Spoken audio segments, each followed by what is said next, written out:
24절까지 말씀으로 대답하지 않겠습니다. 대답하지 않겠습니다. 이런 제목으로 말씀의 은혜를 나누고자 합니다. 욥기 40장에서 하나님은 욥에게 또 말씀하십니다.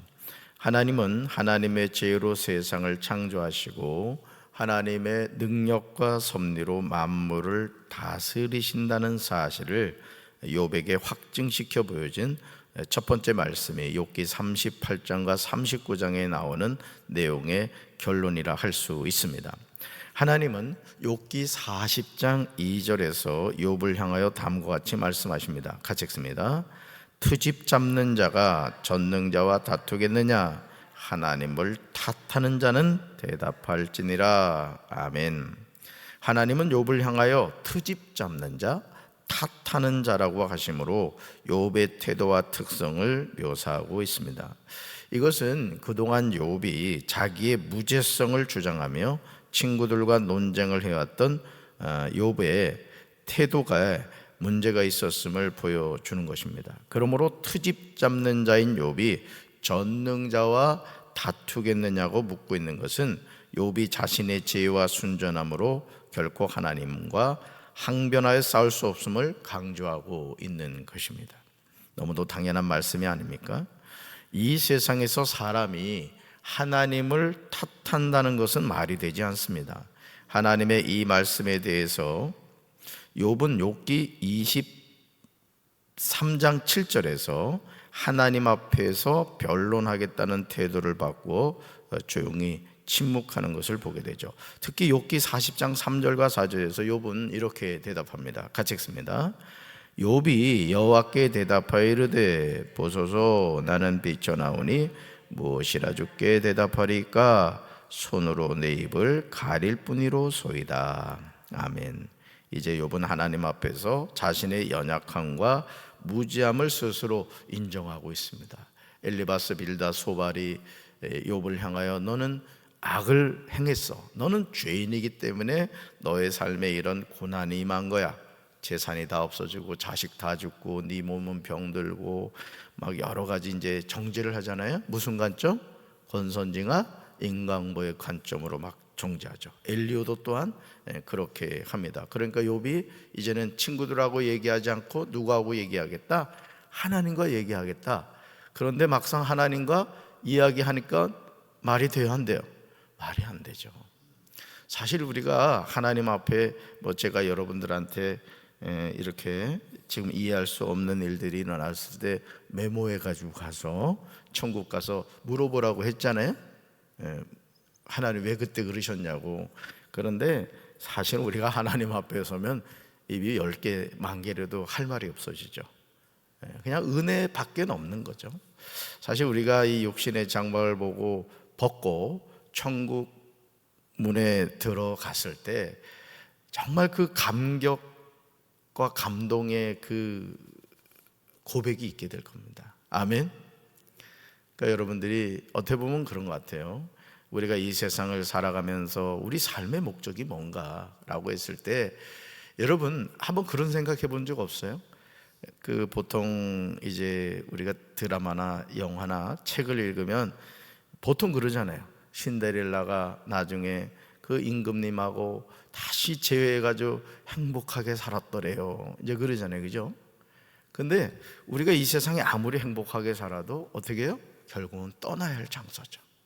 그러니까 어떻게 보면 우리 스스로가 한 가정을 이루고 자녀를 낳고 살아가지만은 잠깐 이 세상 살아가는 거죠.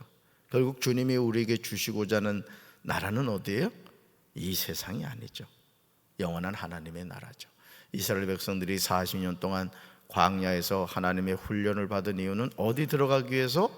가나안 땅에 들어가기 위해서 그랬던 거죠. 그러니까 우리가 이런 사실을 깨닫는다면 우리가 이 세상을 살면서 어떤 내 삶의 형편과 처지에 있다 할지라도 낙심할 이유가 없게 된다라는 것입니다. 오늘 우리에게 이런 겸손한 태도가 필요하다라는 것이죠. 그리고 하나님 앞에서 자신의 실체를 거짓 없이 고백해야 한다는 사실입니다.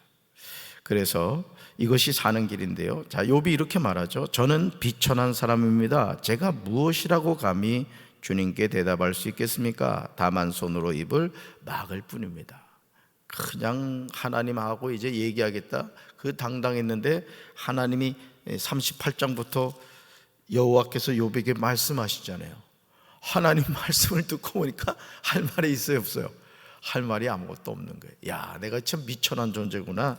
그걸 그가 깨닫게 된 거죠.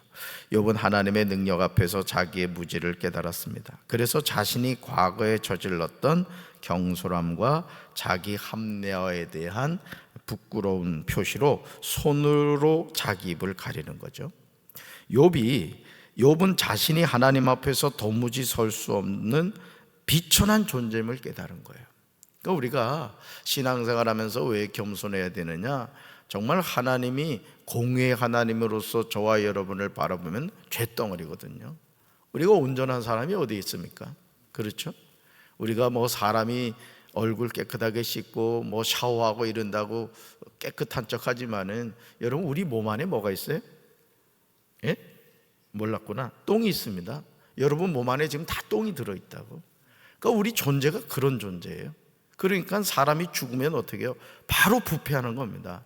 그러니까 우리가 하나님 앞에 섰을 때 하나님의 은혜가 없이는 설 수가 없는 거예요. 할렐루야. 그러면서요, 욥은 하나님 앞에서 마지막으로 이미 말을 너무 많이 했습니다. 더 할 말이 없습니다. 자신의 솔직한 심정을 아뢰고 있습니다. 욥기 38장 2절에서 하나님은 무지한 말로 생각을 어둡게 하는 자가 누구냐고 물으셨습니다. 바로 그가 누구였다? 욥이었다는 것이죠. 그때 하나님이 폭풍 가운데서 욥에게 일러 말씀하셨습니다. 우리 7절 읽습니다. 너는 대장부처럼 허리를 묶고 내가 내게 묻겠으니 내게 대답할지니라. 아멘. 하나님은 이 말씀을 욥기 38장 3절에서도 동일하게 하셨는데 욥의 항변대로 욥과 논쟁하겠다는 거예요. 그러니까 나 이제 하나님하고 난 얘기하겠다. 욥이 그랬잖아요. 그랬더니 하나님이 오케이, 한번 얘기해 볼까? 지금 이제 하나님이 그렇게 말씀하시는 거예요. 사랑하는 성도 여러분, 지금 살아계신 하나님이 우리를 향하여 말씀하십니다. 이것은 뭐라고 말씀하시죠? 너는 대장부처럼 허리를 묶어라. 그리고 내가 내게 묻겠으니 내게 대답하라. 이거예요. 우리는 하나님이 우리에게 하시는 다양한 질문에 대해서 대답할 말을 언제든지 준비해야 합니다. 하나님은 욥에게 내가 내 공의를 부인하려느냐 질문하십니다. 이것은 하나님이 결정하신 판결 행위를 욥이 결코 취소하거나 폐지시킬 수 없음을 역설적으로 표현하고 있는 것이죠. 따라서 모든 사건의 기준을 자신의 의로운 행위에서 찾으려 한 욥의 판단은 그릇된 것이라고 할 수 있습니다. 사람이 무엇인데 이런 결정을 하겠습니까? 하나님은 욥에게 내 의를 세우려고 나를 악하다고 하겠느냐 이렇게 물으시는 거죠. 이것은 욥이 자기의 무죄성과 의로움을 입증하기 위해서 하나님의 행사를 비난하거나 의심할 수 없음을 의미합니다. 욥은 자기의 의로움을 증명하기 위해 하나님의 공의와 속성을 자기의 관념 속에 가두어 버렸기 때문에 하나님으로부터 이런 말을 듣게 된 것이죠. 그러니까 여러분, 우리가 하나님 앞에 섰을 때 우리가 하나님의 은혜 외에는 고백할 것이 없는 거예요. 그래서 여러분, 사도 바울이 신약의 13권의 서신서를 썼습니다마는 사도 바울이 계속 고백하는 내용이 있죠. 사도 바울이 가장 많이 쓰는 낱말이 있어요. 뭐예요? 은혜라는 겁니다. 은혜. 나의 나 된 것은 하나님의 은혜라는 것이죠. 그러니까 우리는 예를 들어서 뭐 모태신앙으로 자라나서 저는 이제까지 남의 눈에 눈물 뺀 적 없고 남을 해꾸지한 적 없고 나는 그래도 내 자신을 바라봤을 때 비교적 그래도 괜찮은 사람이다. 우리는 이제 이런 생각을 한단 말이에요. 그런데 우리가 막상 하나님 앞에 섰을 때 뭘 깨닫게 되겠죠? 죄를 깨닫게 되죠. 그러니까 사람을 죽여서 살인자가 아닌 겁니다. 오늘 우리가 하나님 앞에 설 수 없는 존재라는 겁니다. 아멘이십니까? 그래서 우리도 사도 바울처럼 모든 것이 은혜라는 고백밖에 할 수 없는 거예요. 그러니까 우리가 천성문에 들어갔을 때 어느 누구도 내가 아니면 누가 천국 와 이렇게 고백할 수 있는 사람이 있다 없다? 없다는 거예요. 그런 교만한 사람은 천국 들어가지도 못해요. 왜? 하나님의 사랑과 은혜를 모르기 때문에 그런 것이죠. 할렐루야. 그러니까 마치 우리가 예를 들어서 서울을 가기 위해서 여러분 KTX를 탄다, 또는 고속버스를 탄다. 여러분 혹시 그 KTX를 타고 서울을 갔을 때 그 운전해 주신 분한테 고맙습니다 인사를 한 적이 있습니까? 아니면 그런 마음을 품은 적이 있어요? 거의 없을 겁니다. 그죠? 너무 당연하게 생각하죠. 왜? 나는 차비 냈다 이거지. 근데 우린 천국 가는데 차비도 안 내잖아요. 사실은 우리 차비는 뭐예요? 예수 그리스도단 말이죠. 아멘. 2000년 전 갈보리 십자가에서 나 같은 죄인을 위해서 천국행 티켓을 주시고 값을 지불해 주시고 예수님을 영접하고 그 이름을 믿는 자는 하나님의 자녀가 되는 권세를 주셨다고. 그러니까 모든 게 은혜란 말이죠. 은혜. 그러니까 천국 들어간 모든 사람의 공통적인 고백이 뭐냐? 모든 것이 은혜였습니다. 이 고백을 하게 된다는 거죠. 할렐루야. 근데 욥은 자신의 삶에 일어난 고통들에 대해서 이해할 수 없었고 나 하나님과 얘기하겠다 이거죠. 근데 막상 하나님과 만나서 얘기해 보니까 할 말이 있어요 없어요? 할 말이 없는 거예요. 그게 이제 우리 고백이 된다는 거죠. 우리가 전지전능하시며 무소부지하신 하나님에 대해서 이렇게 대할 때가 얼마나 많습니까? 우리의 짧은 머리로 하나님에 대해서 가타부타하는 것은 정말 어리석은 것이죠.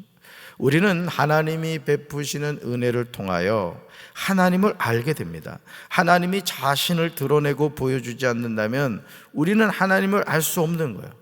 여러분 예를 들어 여러분 이제 등산을 한다고 칩시다. 근데 등산을 한 날 갑자기 그냥 안개가 촉하게 낀 거예요.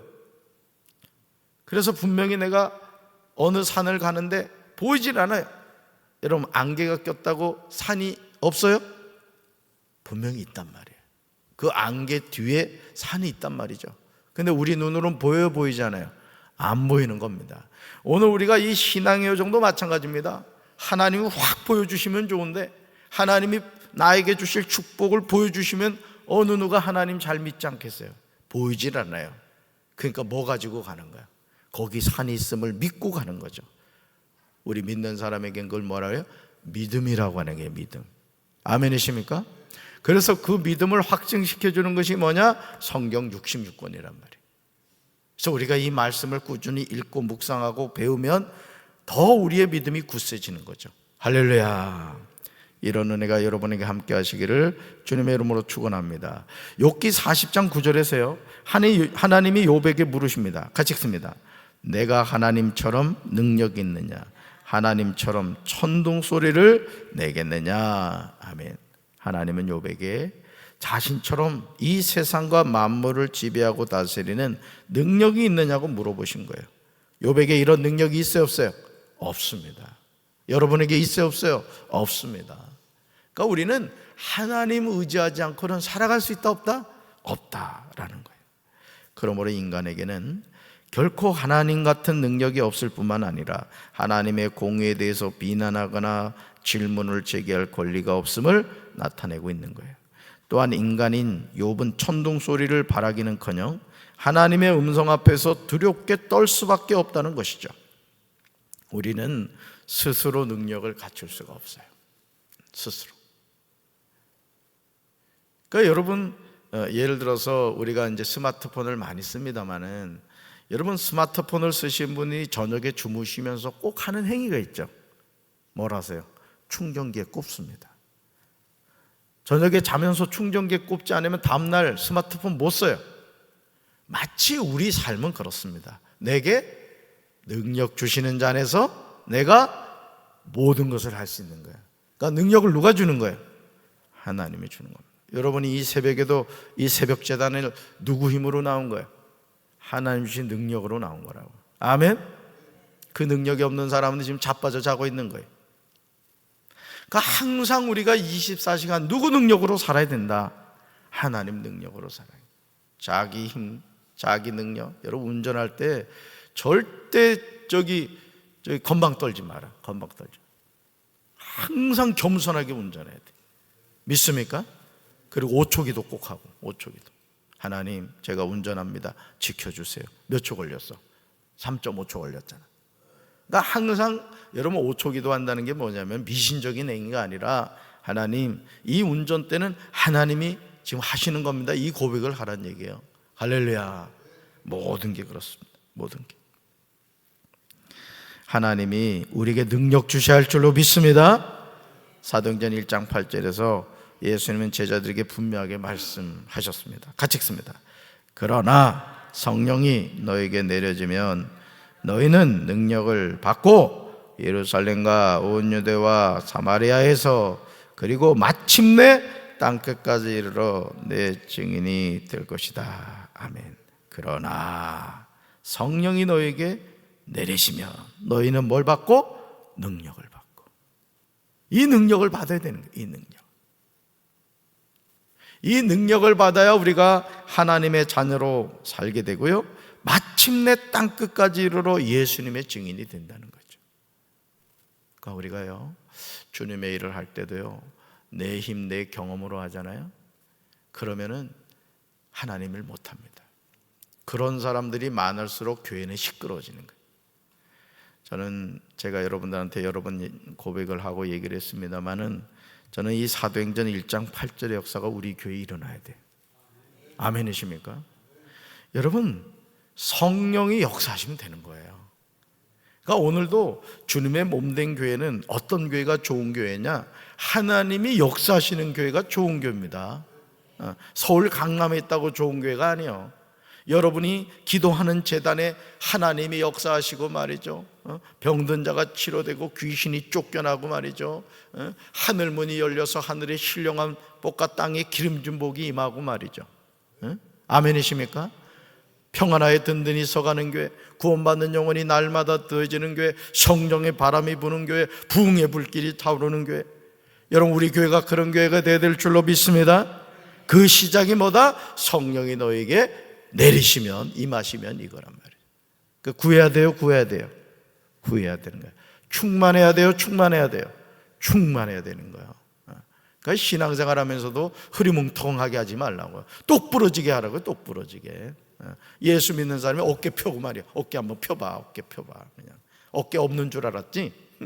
어깨 펴고 당당하게 살아요, 당당하게. 어제 아주 우리 총요성계가 식사를 얼마나 잘 준비했는지, 그냥 식타임 와가지고 그냥 집사람 없을 때 또 한 그릇 해가지고 얼마나 맛있게 먹었는지. 목사님들도 아주 그냥 맛있게 드시더라고요. 그래, 또 우리 남성계 청장성계는 또 설거지도 또 얼마나 잘하는지, 또 청소하시던 권사님들 탁 대기하고 있구만. 그러니까 목사님들이 저기 저 설거지하는 분들은 어디서 오신 분이냐 그래서 우리 저기 남성계 청장성계를 했지. 안 보는 것 같아도요, 다 보는 거예요.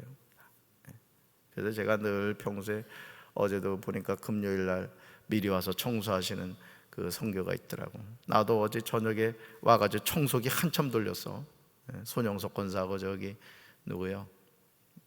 강 권사, 저 방송실에 그 두 분이 청소하고 있더라고. 보니까 막 어제 은퇴하신 장로님들 계셔서 꽃다발을 이렇게 나눠줬잖아. 꽃이 떨어져 있는 거야. 그래가지고 한참 돌려, 한참. 왜? 하나님의 성전이니까. 할렐루야. 능력은 누구한테 받아야 된다? 하나님께 받아야 돼요. 할렐루야. 여러분, 하나님이 주시는 능력을 받지 않고 하나님의 일을 하겠다는 것은 어불성설입니다. 그래서 장로를 세울 때 첫째 봐야 되는 게 뭐냐? 그 사람이 성령 충만하냐, 내조하는 아내가 기도하는 사람인가, 그런 거 봐야 돼요. 할렐루야. 정말 장로 나는 아무나 세우지 않을 거야. 내가 장로 때문에 고생을 해본 사람이기 때문에 우리 교회 앞으로 장로 세우는 건 정말 기도해야 돼요. 아멘. 장로 하나 잘못 세우면 교회가 망합니다. 많은 교회가 그래, 많은 교회가. 여러분, 우리가 예수님의 증인으로 살아간다는 것은요, 하나님이 주신 능력으로 되는 거예요. 그러므로 욥기 40장 10절에서 하나님이 욥에게 이렇게 말씀하시죠. 같이 읽습니다. 너는 위엄과 존귀로 단장하며 영광과 영화를 입으라. 아멘. 한 번 더요. 너는 위엄과 존귀로 단장하며 영광과 영화를 입으라. 아멘. 그러나 위엄과 존귀는 하나님께만 있는 절대적 속성입니다. 욥이 위엄과 존귀로 자신을 치장할 수는 없죠. 전혀 불가능한 일입니다. 욥이 영광과 영화를 입는 것도 마찬가지죠. 이러한 속성은 인간인 욥이 전혀 취할 수 없고 흉내낼 수도 없다는 사실을 욥이 깨닫도록 하나님이 역설적으로 말씀하신 거예요. 여러분 아시죠? 달은 스스로 빛을 내지 못합니다. 달은 태양빛을 반사하는 역할을 하는 거예요. 자체 발광이 아니라고요. 오늘 저와 여러분도 마찬가지예요. 우리 안에 빛이 있습니다. 근데 그 빛은 누구예요? 예수란 말이에요. 예수. 아멘이십니까? 근데 사람들이 착각하는 거예요. 만약에 여러분 달이 스스로 빛을 낸다면은 여러분 반달이 되고 눈썹달이 되겠어요? 안 그렇죠. 항상 밝은 달이 되겠죠. 그러나 자체의 빛을 내지 못하기 때문에 오늘 우리도 마찬가지입니다. 그래서 하나님의 자녀가 성령 충만하지 않으면 컴컴해지는 거예요. 그래서 이 교회 다니다가 교회 안 나오는 사람들의 공통점이 뭐냐면 성령을 떠나서 그런 겁니다. 여러분 성령이 함께 하시는 사람이 교회를 떠날 수 있을 것 같아요? 여러분 보고 지금 당장 담임 목사가 내일부터 교회 나오지 마시오 근다고 안 나올 거야? 두 사람은 안 나올 것 같아 보니까. 이건 아니죠. 절대 아니지. 왜? 나는 지금 천성을 향해서 가는데 담임 목사가 교회 나오지 않느라 나오지 말란다고 담배 안 나오면 돼, 안 돼? 절대 안 되지. 여러분 누구 믿고 예수 믿는 거요? 대답은 잘하는데 잘 삐지지 뭘. 그러지 말라고. 나는 목숨 걸고 예수 믿어야 되는 거예요. 할렐루야. 그러므로 이제 우리는 하나님 앞에서 뭐 해야 돼요? 따라서 나는 하나님 앞에서 겸손하겠습니다. 아멘. 끝까지 겸손함 잊지 마시고 내 안의 빛은 누구다? 예수님이시다. 나는 그 예수님 때문에 빛의 자녀가 되었다. 이 고백을 늘 기억하시고 빛을 꺼버리는, 예수님을 쫓아버리는 그런 어리석은 심령 되지 마시고 늘 예수님과 동행하시기 바래요. 어디까지? 천국까지. 할렐루야. 가슴에 손 얹읍시다. 사랑의 주님, 욥은 욥의 친구들과 대화하다가 도저히 대화가 되지 않아서 나는 하나님께 대화하겠다고 말했습니다. 욥기 38장부터 하나님은 욥에게 말씀하셨고 욥은 자신이 얼마나 무지하고 교만했는가를 깨달았습니다. 오늘 우리가 이 세상 살면서 이해할 수 없고 말할 수 없는 고통과 인생의 역경 앞에서 괴로움을 당하지만 우리가 하나님의 자녀임을 안다면 입이 10개가 있어도 우리는 하나님의 은혜를 구할 뿐입니다. 주님, 오늘도 이 새벽에 주님 앞에 나온 사랑하는 성도들, 하나님의 은혜가 필요합니다. 풍성하게 부어 주시옵소서. 사람을 바라보는 신앙생활 되지 않게 도와주시고 이 육신의 장막을 벗는 그 순간까지 전성을 향하여 믿음으로 씩씩하게 달려가는 십자가의 용사들이 되게 도와 주시옵소서. 특별히 사랑하는 자녀들 다 믿음의 명문가로 우뚝 서가게 하시고 믿음의 남편을 만나고 아내를 만나 하나님께 영광 돌리는 자녀들이 되게 도와 주시옵소서. 예수님의 이름으로 간절히 축복하며 기도합니다. 아멘.